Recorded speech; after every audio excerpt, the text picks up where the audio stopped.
നിങ്ങളുടെ favourite shows ഇനി ഒരിക്കലും മിസ്സാവില്ല. ഇപ്പോൾ C5 കാണും നിങ്ങളുടെ ഫേവറേറ്റ് ഷോസ് തികച്ചും സൗജന്യമായി.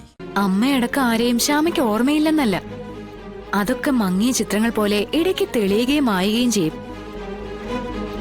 ബട്ട് താനൊരു പ്രതിസന്ധിയിൽ അകപ്പെട്ടെന്ന് തോന്നുമ്പോ അവളുടെ മനസ്സ് അതിവേഗം ഒരു രക്ഷ തേടി ശാലിനിയിലേക്ക് പായും. സിവിൽ സർവീസ് ട്രെയിനിങ് അക്കാദമി മുതലുള്ള ഒരു പകയുണ്ട് അവൾക്ക് കുഞ്ഞേച്ചിയോട്. അവളും ഉണ്ടായിരുന്നു ബർത്ത്ഡേ സെലിബ്രേഷന്. കാര്യങ്ങൾ ആകെ കുഴഞ്ഞു മറിഞ്ഞല്ലോ. അവരിൽ ആരെങ്കിലും ശ്യാമയ്ക്ക് വിഷം തന്നെന്നാണോ ഉദ്ദേശിക്കുന്നത്? എന്താ ഇവിടെ?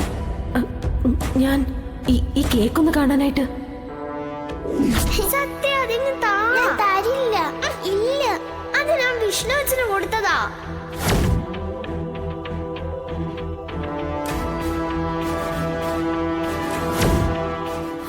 ഡോക്ടർ, എന്താ ശ്യാമേ? എന്നെ ഉദ്ദേശിച്ചായിരുന്നില്ല ആ വിഷപ്രയോഗം. പിന്നെ ബർത്ത്ഡേ ഫംഗ്ഷനിൽ ഉണ്ടായിരുന്ന ആരെങ്കിലും, അതായത് കുഞ്ഞേച്ചി അടക്കം ആരുടെയെങ്കിലും ജീവൻ എടുക്കുകയായിരുന്നു അത് ചെയ്ത ആളുടെ ഉദ്ദേശം. ഞങ്ങളുടെ കുട്ടികള് തലനാരിഴയ്ക്ക അതിന്ന് രക്ഷപ്പെട്ടത്. നമുക്കിത് പോലീസിൽ അറിയിക്കാം ശ്യാമേ. പോലീസിനൊന്നും ചെയ്യാനാവില്ല ഡോക്ടർ. പിന്നെ പോലീസ് കുറ്റവാളിയെ കണ്ടെത്തിയാൽ തന്നെ സത്യം അത് വിശ്വസിക്കില്ല. അവൾ കാർത്തിക തന്നെ വിഷ്ണുവേട്ടന്റെ ഭാര്യയെ തുടരുകയും ചെയ്യും. അവളുടെ കള്ളി വെളിച്ചത്താക്കി സത്യാമ്മയുടെ വീട്ടിൽ നിന്ന് പുറത്താക്കുക മാത്രമാണ് പോംവഴി. കുഞ്ഞീച്ചി തന്നെ വിഷ്ണുവേട്ടന്റെ ഭാര്യയാവണം. അതിനിപ്പോ സത്യാമ്മയുടെ മനസ്സ് മാറണ്ടേ ശ്യാമേ? നമ്മൾ എന്ത് ചെയ്യാനാ?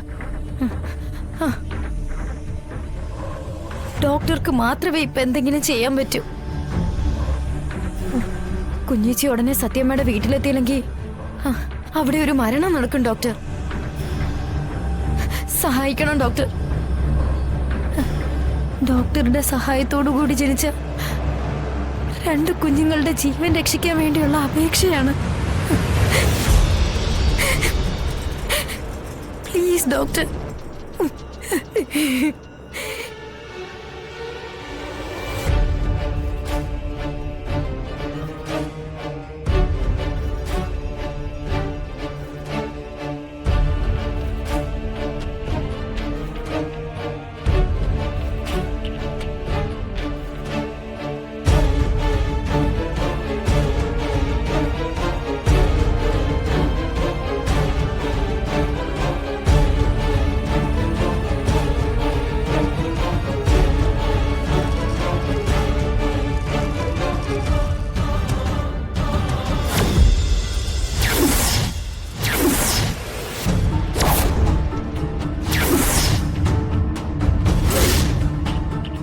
ഞാൻ പ്രസവിക്കുന്ന കുഞ്ഞിനെ ശ്യാമയ്ക്ക് കൊടുക്കും അമ്മേ. നമ്മൾ 4 പേരിൽ ഒതുങ്ങണം ഇക്കാര്യം. തല പോയാലും ഇക്കാര്യം മറ്റൊരാൾ അറിയരുത്.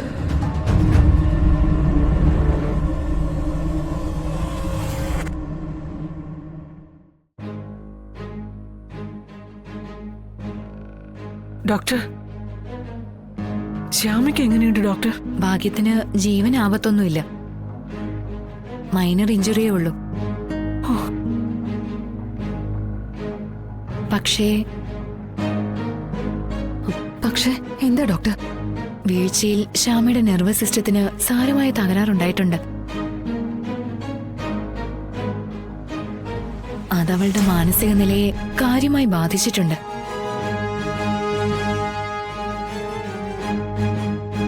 ഡോക്ടർ എന്താ ഈ പറയുന്നത്? ഭയപ്പെടേണ്ട കാര്യമൊന്നുമില്ല. മാനസിക നില തകരാറിലായെന്ന് പറഞ്ഞാ ഭ്രാന്തെന്നല്ല അർത്ഥം. പൂർണ്ണ ബോധത്തിലല്ലാത്ത ഏത് പെരുമാറ്റവും മാനസിക നിലയുടെ അപഭ്രംശമാണ്.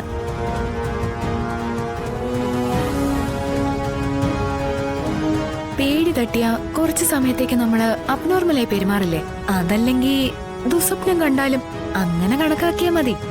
ഡോക്ടറെ, ഇപ്പോഴത്തെ ആളുടെ കണ്ടീഷൻ കൊച്ചുകുട്ടികളുടെ പോലെയാ ഇപ്പൊ ശ്യാമയുടെ പെരുമാറ്റം.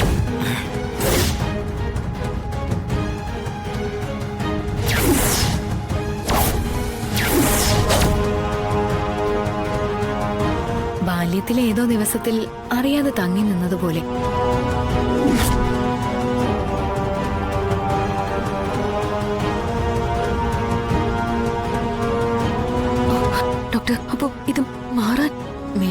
ഒക്കെ ഇവിടെ തന്നെ അവൈലബിൾ ആണ്. കൃത്യമായി മരുന്ന് കഴിച്ച് മതിയായ വിശ്രമം ഉണ്ടെങ്കിൽ 2-3 ആഴ്ച കൊണ്ട് മാറാവുന്നതേ ഉള്ളൂ.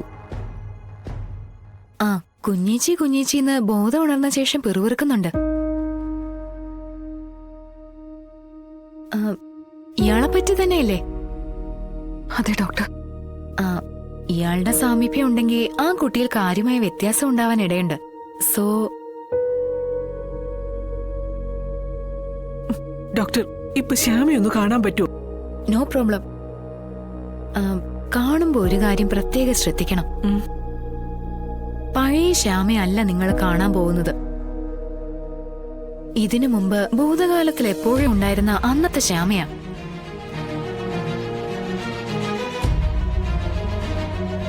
അവള് സംസാരിക്കുന്നതിനനുസരിച്ച് വേണം നിങ്ങളുടെ പ്രതികരണം. ഒരിക്കലും പ്രകോപിപ്പിക്കുന്ന രീതിയിലുള്ള സംസാരമോ പ്രവൃത്തിയോ ആരുടെ ഭാഗത്തുനിന്നും ഉണ്ടാവാൻ പാടില്ല. മനസ്സിലായോ? മനസ്സിലായി.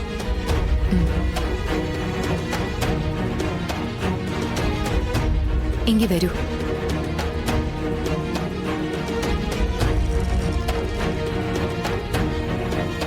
വാടാ വാ.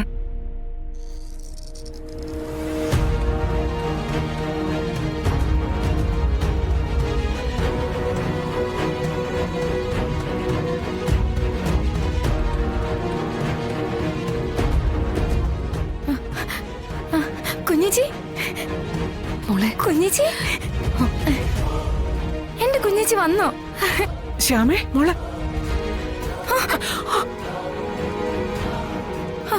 കുഞ്ഞേച്ചി,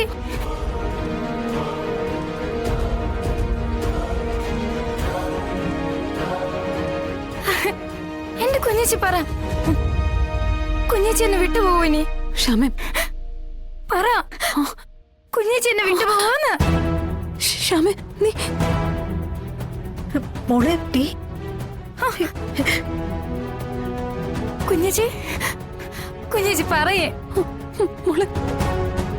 ശ്യാമേ, വീട്. ശ്യാമേ, കുഞ്ഞേച്ചി എന്നെ വിട്ടുപോവോന്ന്? മോളെ. ഡോക്ടർ, എന്താ ഇവിടെ ഇങ്ങനെ? ഇതാണ് ഞാൻ നേരത്തെ പറഞ്ഞത്.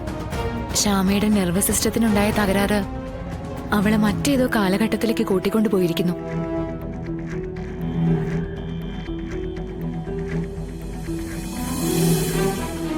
ഭൂതകാലത്തിന്റെ ഏതോ ഒരു പോയിന്റിലാണ് അവളിപ്പോ. അവിടെ എല്ലാ ആപത്തുകളിൽ നിന്നും അവൾ രക്ഷകയായി കാണുന്നത് അവളുടെ കുഞ്ഞേച്ചിയാ. അമ്മയടക്കം ആരെയും ശ്യാമയ്ക്ക് ഓർമ്മയില്ലെന്നല്ല, അതൊക്കെ മങ്ങിയ ചിത്രങ്ങൾ പോലെ ഇടയ്ക്ക് തെളിയുകയും മായുകയും ചെയ്യും. ബട്ട് താനൊരു പ്രതിസന്ധിയിൽ അകപ്പെട്ടെന്ന് തോന്നുമ്പോ അവളുടെ മനസ്സ് അതിവേഗം ഒരു രക്ഷ തേടി ശാലിനിയിലേക്ക് പായും. ഡൗൺലോഡ് ചെയ്യൂ C5 ആപ്പ്. കാണൂ എല്ലാ എപ്പിസോഡുകളും സൗജന്യമായി.